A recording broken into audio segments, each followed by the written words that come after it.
Hello tout le monde et bienvenue dans cette nouvelle vidéo. Aujourd'hui, je vais répondre à la question qui m'a été posée encore une fois sur Instagram, qui est comment savoir si un métier nous correspond? Quelle question pertinente s'est posée? Ok, donc comme à chaque fois, je vous rappelle que que vous pouvez poser des questions en m'écrivant, que ce soit bien sur Instagram ou sur mon mail, contact@claudinatella.com, et je vous fais des petites vidéos ici sur YouTube pour répondre à toutes vos questions. Donc, partons avec ça. Comment savoir si un métier nous correspond, quel métier nous correspond, quelle question s'est posée? C'est très intéressant parce que dans la société dans laquelle on est aujourd'hui, on croit qu'en fait, c'est avec la raison qu'on va avoir des réponses. C'est avec la raison qu'on va prendre la bonne décision. Déjà, il y a une idée de bonnes décisions et de mauvaises décisions, alors qu'il n'y a que des décisions et il n'y a que ce que la vie va nous proposer et nous révéler au fur et à mesure, et c'est vers quoi on est dirigé de façon guidée et soutenue, beaucoup plus grand que nous. Et donc, on dit, j'ai le contrôle, je peux prendre de mauvaises décisions, et donc je dois me poser les bonnes questions pour m'éviter de prendre une décision qui n'est pas la bonne décision et m'assurer de faire le bon métier. Et dans tout ça, il y a beaucoup de confusion. Encore une fois, déjà parce que je n'ai pas tout ce contrôle-là, parce qu'il n'y a pas un moi qui a ce contrôle-là, mais c'est la vie qui se fait à travers moi. Et la vie qui est en train de me diriger exactement là où je dois être.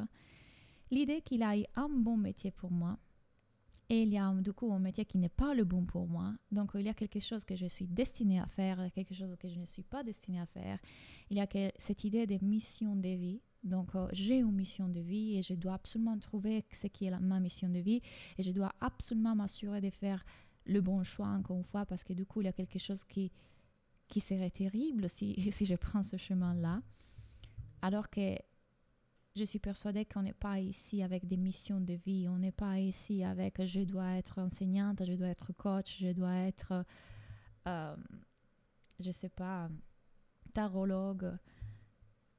Je pense que on est ici parfois pour être maman, par exemple. On est ici pour exister, pour faire expérience, au-delà de ce qui est le travail qu'on décide de prendre, qui ne va pas certainement nous définir. Mais comme il y a toujours ce mental qui veut constamment protéger notre identité et qui est à la recherche constamment de s'assurer quelque chose et nous éviter quelque chose d'autre, du coup on croit à ça. On croit qu'on a absolument une mission de vie, qu'il y a un bon travail pour nous, il y a une bonne ou mauvaise décision, et que du coup avec la réflexion, avec le raisonnement, en se posant les bonnes questions, encore une fois il y a des bonnes questions à se poser, on va savoir quoi faire et on va prendre la bonne décision et on va sur le bon chemin. Et on va s'assurer de réussir. Il y a un désir de beaucoup de contrôle, là, n'est-ce pas? Et la vie fait peur. Je comprends bien la question d'où ça vient, parce que la vie,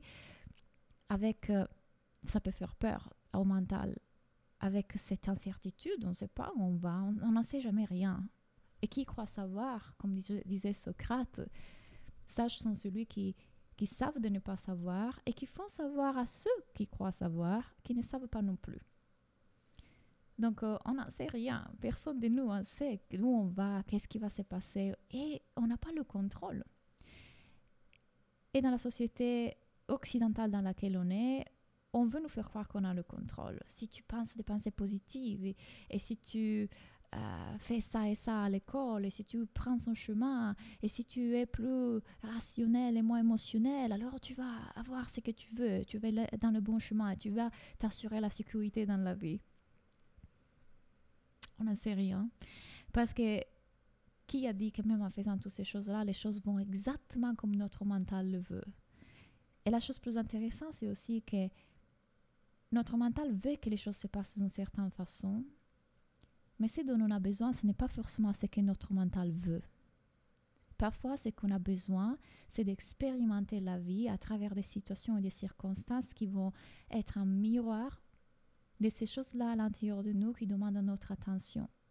Je pense qu'on est ici pour guérir, même si je n'aime pas ce mot. Il y a des portails de guérison qui nous sont offerts avec les expériences. Et donc, on ne peut qu'expérimenter la vie. On ne peut pas savoir si ça, c'est le bon travail pour moi, même en me posant les questions les plus justes du monde. Et que du coup, tout semble indiquer que je dois devenir coach. Tout semble indiquer que je dois devenir enseignante. Tout semble indiquer que je dois devenir architecte. Et peut-être que, en vérité, je vais être architecte, je vais être coach, je vais être enseignante. Et puis, la vie m'amène à un autre endroit. Est-ce que du coup, c'était la mauvaise décision ? Non, c'était l'expérience que j'avais besoin à cet instant-là et au moment dans lequel je me suis ouverte à ça, peut-être que j'ai guéri. Je me suis ouverte à l'expérience et je me suis retrouvée un peu plus en moi-même. Je me suis reconnectée avec cet amour inconditionnel et universel qui est tout ce qui nous est demandé vraiment de faire.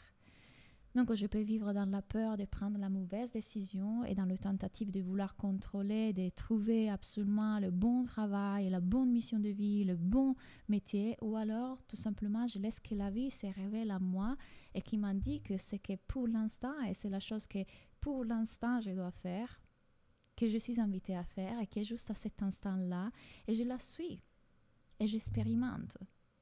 Et quand je vois que dans le fait de ne pas le faire, ou le faire, il y a des peurs qui arrivent, il y a des doutes qui arrivent, il y a du panique qui arrive. Ça, c'est un portail. C'est un portail de guérison. Qu'est-ce qui se révèle à moi à ce moment-là? Cette peur de ne pas réussir, ou d'être rejeté, ou de me décevoir. Ok, je peux aller être curieuse envers ça, et je vais prendre ça comme un portail de guérison qui m'est offert. Et je peux aller libérer ça. Donc, ça n'a rien à voir avec le travail, avec la relation, avec le business, avec la maison, avec mon corps. Ça n'a rien à voir avec la situation qui nous est présentée en face de nous. Cette situation est constamment neutre et n'a aucune importance, dans le sens où, bien sûr, c'est important, mais dans le sens que c'est juste un reflet de quelque chose qu'on avait besoin de voir à cet instant-là. Notre mental pense que ce qui est important, c'est ça. Mais ce dont on a besoin est autre chose. C'est de prendre chaque expérience et voir ce que ça nous reflète, et voir ce qui se réveille en moi quand je décide de me lancer dans cette expérience. Et quand je me lance dans une expérience avec conscience de toutes les choses que je viens de dire, que mon mental voudra mettre des histoires et que je ne suis pas mes pensées, mes émotions, et je peux à la fois les vivre, alors ce qui se passe, c'est que j'y vais avec beaucoup plus de détachement, de joie, de courage et de foi. Et j'ai dit, j'y vais. Je vais expérimenter la vie. Parce que, en tout cas, le pire qui puisse m'arriver, c'est de vivre une émotion. Et je peux vivre n'importe quelle émotion. Je peux laisser que ces énergies me traversent. Et je suis ici pour expérimenter la vie. En aucun moment, ce métier va valider qui je suis. En aucun moment, ce métier va m'apporter la sécurité. Ça serait une illusion de croire que dans ça, je vais trouver le bonheur, la sécurité, la joie, loin de ça. Donc, vous voyez un peu comment est-ce que tout ça résonne en vous. Vous voyez l'attachement que vous mettiez dans le tentative de trouver le bon métier, faire le bon choix, et laissez que la vie vous révèle ce qui va être révélé. Que la vie vous montre ce qui, à cet instant, est la chose que vous met en joie, que vous voulez faire, qui se sent comme espace, ouverture, expansion, et prenez ces chemins. Et voyez tout ce qui est réveillé lorsque vous empruntez ce chemin. Les peurs, les doutes, les insécurités. Voyez ce qui est révélé, parce que ça c'est le vrai portail. Ok? J'espère que cette vidéo, ça vous a parlé. Et encore une fois, je suis toujours heureuse de vous écouter et vous lire dans les commentaires. Donc, laissez-moi un commentaire et à bientôt.